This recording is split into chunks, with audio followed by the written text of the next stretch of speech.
Турскиот парламент ќе го отфрли договорот со Европската Унија за враќање на мигрантите во Турција и ќе ги блокира законите поврзани со него, доколку Унијата не ги укине визите за турските граѓани, предупреди председателот на Турција Реджеп Тајип Ердоган.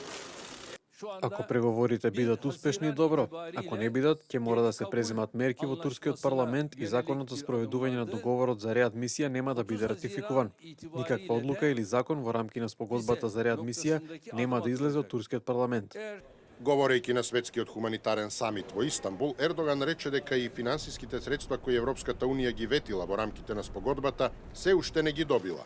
Тој повтори дека на Турција, која потрошила милиарди долари за бегалците, не и требаат парите на Европската Унија. Помошта не и доаѓа на Турција, туку се доставува на бегалците во камповите за да се подобрат нивните животни услови.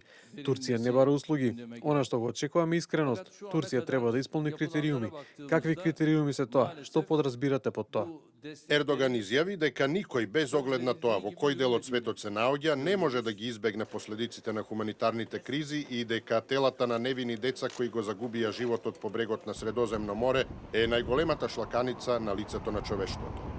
Турција се согласи да ги прими назад нелегалните мигранти од ЕУ, кои преку нејзина територија одат кон западните земји, преку морските рути на шверцерите, во замена за поголема финансиска помош за згрижување на бегалците, забрзување на пристапните преговори и укинување на визите.